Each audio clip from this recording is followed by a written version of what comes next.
Hello নমস্কার। আজকে আমাদের রান্নাঘরে হচ্ছে আলু ফুলকপি চিংড়ির ঝাল। এটা আমার খুব ফেভারিট একটা রেসিপি। এটা আমার মায়ের রেসিপি।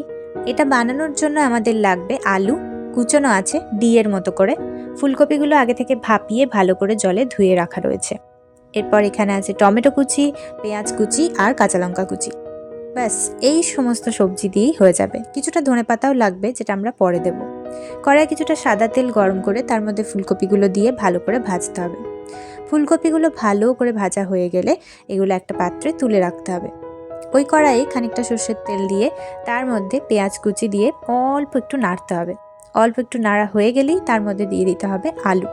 আলু কুচোনোগুলো দেওয়ার পর পেঁয়াজ আর আলু একসঙ্গে ভেজে নিতে হবে।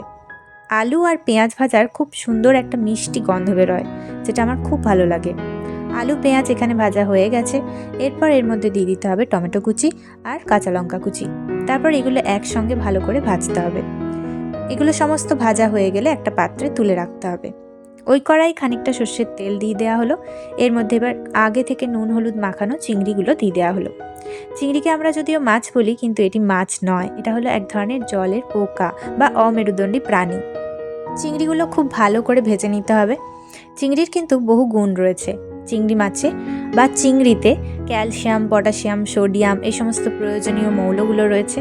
এছাড়া ওমেগা 3 ফ্যাটি অ্যাসিড রয়েছে, যেটা হার্টের জন্য খুব ভালো। এছাড়া এটা চর্বি কমাতেও সাহায্য করে। বলতে বলতে চিংড়িগুলো ভাজা হয়ে গেছে। এবার এইখানে একটু জায়গাটা ফাঁকা করে তার মধ্যে সর্ষের তেল অল্প একটু দিয়ে তার মধ্যে পাঁচফোড়নগুলো দিয়ে দেওয়া হলো। এবার পাঁচফোড়ন অল্প ভাজা হয়ে গেলে এর মধ্যে আগে থেকে ভেজে রাখা সবজিগুলো দিয়ে দিতে হবে। সবজিগুলো চিংড়ির সাথে ভালো করে মিশিয়ে নিতে হবে। তারপর একসঙ্গে খানিকক্ষণ আরও ভাজতে হবে। তারপর প্রয়োজন মতো হলুদ আর নুন দিয়ে নিতে হবে।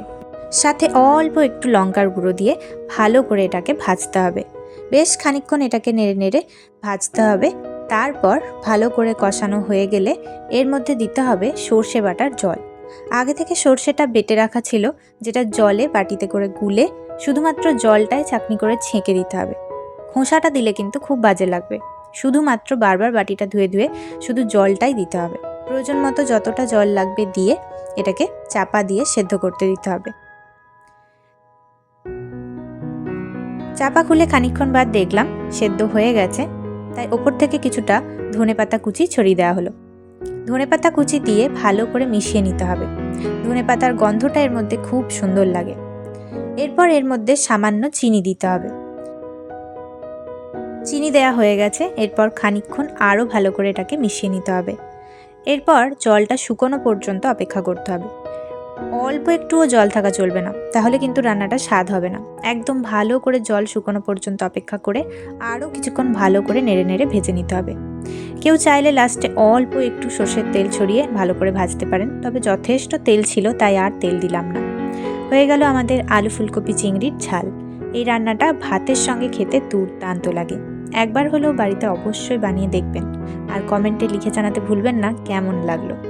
তবে অনেকেরই চিংড়িতে অ্যালার্জি থাকে বা অনেকেই আমিষ খান না, তাই তারা চিংড়িটা বাদ দিয়ে কিন্তু বাকি একই প্রসেসে যদি রান্নাটা করেন তাহলেও কিন্তু স্বাদ খুব ভালো হয়।